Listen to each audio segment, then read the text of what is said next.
Well, Wayne Hay joins me now from just outside Cairo's Police Academy to update us on Hosni Mubarak's trial. And Wayne, I understand that Hosni Mubarak actually appeared in court. Tell us what's been happening.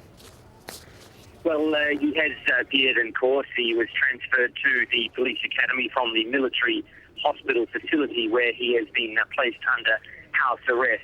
So he is there along with his two sons who are facing the same charges as well, also the former Interior Minister and 6 of his aides as well. So far it has really been a procedural start to this retrial. We've heard from the judge who's gone to great lengths to point out that this will be an independent trial. It will be very transparent. Certainly there had been some question marks about that leading up to the start of this retrial, but he went to great lengths to point out that it will be very transparent and they will try their best to release all the evidence to the public to make it as transparent as possible.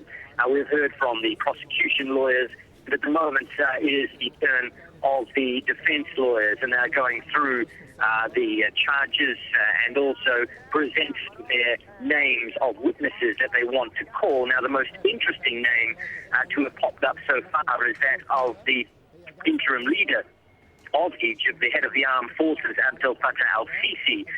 Now, he was in military intelligence back in January 2011 when the uprising occurred and the protesters were killed. And also some mention from the defence for the first time of the Muslim Brotherhood, saying that the same crimes happened under their very brief leadership of Egypt, and they may also be responsible or involved at least in some of the deaths back in 2011.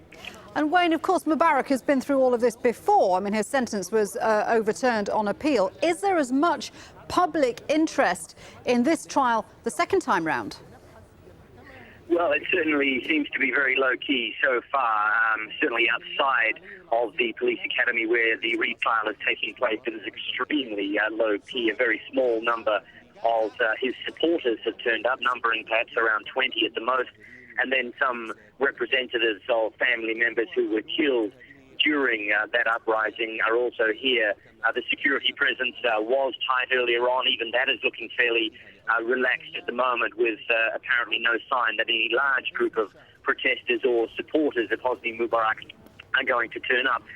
So it's been fairly low-key, Shirley. I think there's a feeling now that as interesting as this retrial is, it is really, to a certain extent, irrelevant in terms of what is happening in the wider scheme of things in the political situation in Egypt. OK, Wayne, thanks for that. Wayne Hay updating us there from Hosni Mubarak's retrial. Let's speak to Mike Hanna, who joins us from Cairo now. And Mike, I know that you were following the proceedings at the High Court where the Muslim Brotherhood leaders were on trial. That's been adjourned. Tell us what happened. Yes, well, there were slightly chaotic scenes at the beginning of that hearing. The judge came in, the lawyers for both the defense and the accused were there. A great scrum of media as well was allowed into the courtroom to observe proceedings. The accused did not appear. The 6 members of the Muslim Brotherhood who are facing charges too of incitement to kill civilians. They did not appear. We are told by the Prosecutor General that that was for security reasons. This trial has been adjourned until the end of October, pending further investigation, Shuli.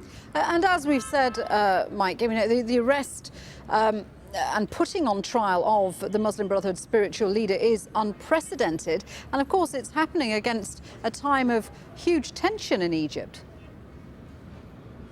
Indeed, yes. What was significant in the vicinity of the Cairo High Court in the course of the morning was the lack of heightened security.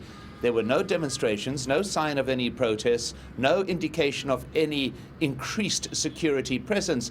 Now, this could indicate that the mass arrests of many Muslim Brotherhood leaders in recent days and weeks has had an impact on the organization. The fact that the general guide of the movement is in prison, remembering that even in the Mubarak years, that position was left completely untouched in action against the organization.